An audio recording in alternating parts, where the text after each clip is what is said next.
vai. Então nós já falamos, é importante você levar em consideração a motivação. Como é que você motiva? Você fica olhando a sua meta. E é uma coisa, gente, preparar para o vestibular, preparar para concurso, preparar para a vida, não é uma corrida de 100 metros, é uma maratona. Você conversa com um maratonista, a estratégia é bem diferente de correr 100 metros. Porque o maratonista, ele sabe que vai demorar a corrida. O corredor de 100 metros sabe que vai acabar logo. Eu acho que eu tenho que aprender para a vida. Eu tenho que manter isso na minha memória. E o que acontece com a maioria dos estudantes?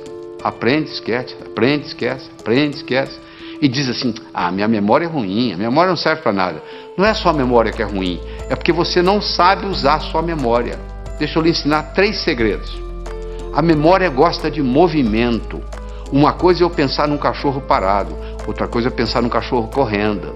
É totalmente diferente. Aquelas memórias que você tem na sua mente, elas estão lá na forma de filmes e não na forma de slides. Se você memoriza coisa parada, você esquece. Se você memoriza em movimento, você vai se lembrar sempre. Segundo, existem estudos mostrando que o professor que trabalha com giz de 2 cores aumenta em 19% o desempenho da classe que ele está lecionando. Porque você usando mais de uma cor, você estimula outras áreas do cérebro. Se você trabalha só com preto e branco, você já está trabalhando com a área esquerda, o hemisfério esquerdo do cérebro. Se você trabalha com colorido, outra cor qualquer, você está trabalhando com o lado direito. Então você procura estudar com a caneta de pelo menos 2 cores. Terceiro, você tem que exagerar. Uma coisa é você pensar num cachorro, outra coisa é você pensar num cachorro do tamanho de um elefante. Ora, se eu vou guardar uma fórmula de física, eu imagino a fórmula de física do tamanho de um prédio. Eu coloco ela na minha cor favorita e eu ponho ela piscando. Aquilo nunca mais sai da minha cabeça. Eu vou memorizar um telefone, eu imagino os números do tamanho de um prédio. Eu imagino os números coloridos, eu imagino os números piscando. Pronto, aquilo ali memoriza. Então não existe a história de memória ruim. Todos temos uma boa memória. Se você tem um carro novinho e você não sabe dirigi-lo, ele não vai ter nenhuma utilidade para você. Você não vai culpar o carro. É a sua habilidade de dirigir que tem que melhorar. A sua memória não tem problema nenhum, só que você não sabe usá-la. Isso é diferente. Então ela gosta de movimento, ela gosta de cores, ela gosta de exagero, ela gosta de mnemônicos.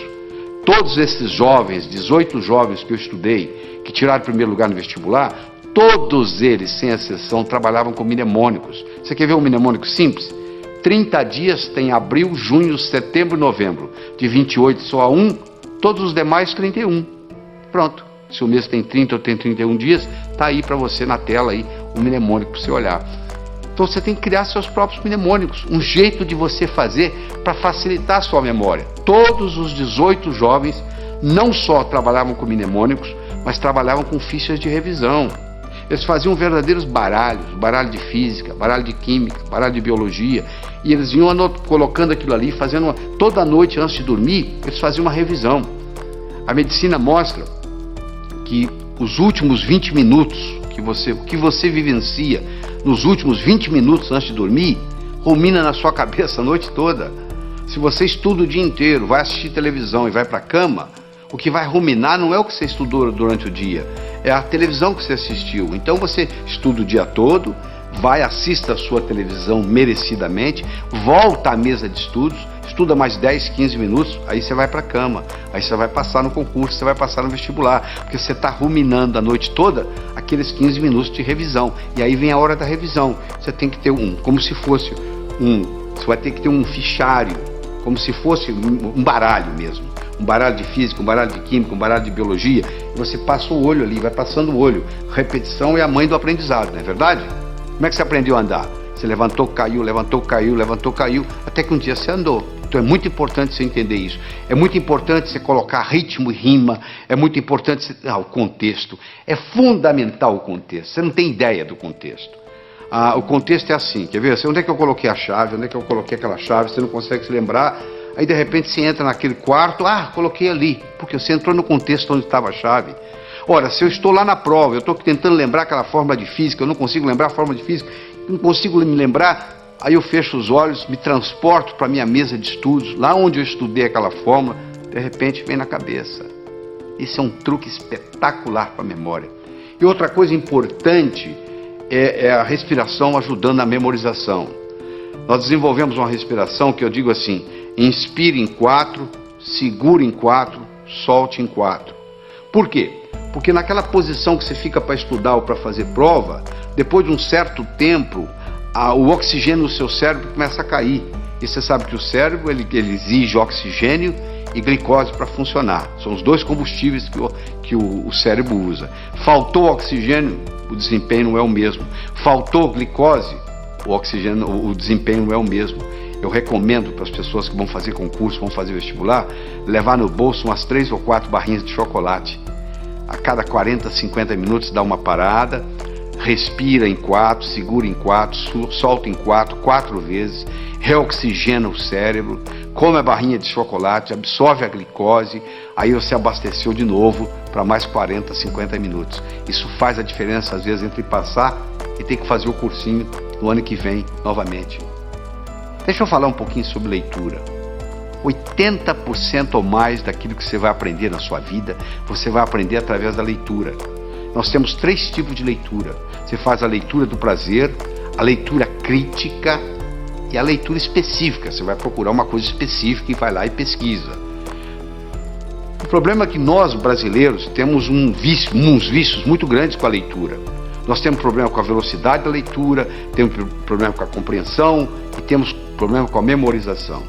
Essas 3 coisas estão juntas: velocidade, compreensão e memorização daquilo que lemos. Então deixa eu mostrar uma coisa. Primeiro, a gente aprende a ler palavra por palavra, não é verdade?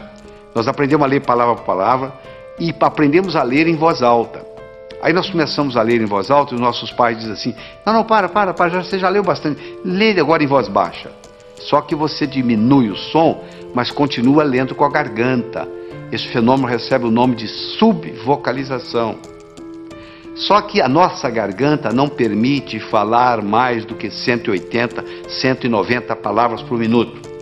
Se você lê com a garganta, e a maioria lê, porque se você colocar uma pessoa lendo em silêncio e colocar um eletrodo aqui na área da laringe, você vai perceber que à medida que ela vai lendo, ela vai ativando a laringe. Se você tem esse vício de subvocalização, você está limitado a 190 palavras por minuto. Olha que interessante. O nosso cérebro chega a pensar 1000 palavras por minuto. Se a nossa garganta só trabalha com 190 palavras por minuto, ou seja, se eu sou limitado a ler 190 palavras por minuto, e o meu cérebro é capaz de pensar 1000, eu passo a maior parte do tempo fazendo o quê? Divagando. Eu fico desatento. Por incrível que pareça, quando eu aumento a velocidade de leitura, eu aumento a minha capacidade de concentração. Existe um outro vício na leitura, que é o chamado de regressão. O meu olho está sempre voltando, e eu perco um tempo danado nisso. Esses processos, então, o palavra por palavra, o subvocalização, a regressão, são problemas que prejudicam intensamente a nossa velocidade de leitura. Então eu vou recomendar a você aqui, para você pegar o jeito. É como andar de bicicleta, você tem que colocar a rodinha primeiro, você vai virar o livro de cabeça para baixo e você vai ler com as mãos, usando a mão como orientação e ler de cabeça para baixo. Só para você pegar o jeito, você pegar a mecânica, e no pegar a mecânica que faz uma diferença.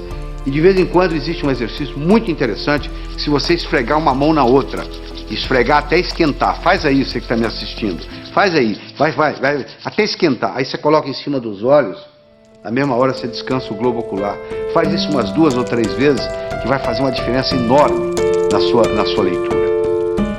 Outra coisa importante: anote não palavras nem números, anote ideias. E como é que você anota ideias? Com aquele disquinho quebrado que eu ensinei. O que estão querendo que eu aprenda desse material? O que estão querendo que aprenda desse material? Use mapas mentais. O que é mapa mental? É desenvolvido por um psicólogo britânico, Tony Buzan. Ele vai às escolas britânicas, pega o último aluno da sala, em 2 meses ele faz ser primeiro colocado. Ele já fez isso várias vezes, provando que funciona. Ele mostra que o modo de você anotar usando o mapeamento mental, chamado Mind Map, mapa mental, é o modo como o cérebro aprende. Isso alavanca tremendamente. Você dá uma olhada aí nos slides que eu estou projetando, você vai ver como é que é o mapa mental. Entra na internet, faz uma pesquisa de Mind Map ou um mapeamento mental, e você vai aprender a fazer esse processo como se fossem árvores com seus galhos. É importante você fazer ficha de revisão, fundamental. Às vezes uma ficha de revisão, você pode colocar tudo que você precisa, todo o conhecimento naquela ficha de revisão. E só de você bater o olho ali, aquilo vai reforçando, vai reforçando, vai reforçando, e geralmente você faz isso antes de dormir. Repetição é a mãe do aprendizado. Você aprendeu a andar como? Levantou, caiu, levantou, caiu, levantou, caiu, até que um dia você andou. Outra coisa importante, o aprendizado é mais eficaz quando ele é divertido. Você tem que se divertir, você não pode estudar de mau humor. Você tem que substituir suas anotações lineares por mapas mentais, você tem que procurar trabalhar com pelo menos 2 cores diferentes, você tem que associar sempre a teoria à prática, você tem que fazer períodos de estudo de no máximo 50 minutos, com mais ou menos 12 minutos de descanso. Depois de 50 minutos, o rendimento cerebral cai tremendamente, você continua a aprender, mas não retém. Faça resumo de ideias em fichas de revisão e revise-as diariamente. Todo esse processo está aí, ó. É você aprender a aprender. Isso é que é importante, é aprender a aprender. Isso é que interessa. Porque depois que você aprendeu a aprender, você se torna o capitão do seu navio, meu amigo. Você aí, o limite, o céu é o limite, você não vai depender mais de ninguém. Eu acredito que você tenha que assistir esse material de novo, escutar com carinho, voltar nos problemas, para poder se reter isso aí. Você precisa mais de uma vez estar exposto a esse material. Você precisa de algumas horas de voo. Eu vou contar uma história e aqui vou terminar essa nossa participação aqui, tá bem? Diz que numa vez, numa noite fria de inverno, 2 pássaros estavam empoleirados no galho de uma árvore. Um gavião e um pombo. O gavião então perguntou para o pombo: seu pombo, quanto que pesa um floco de neve? O pombo, sem querer conversa, laconicamente responde: praticamente nada.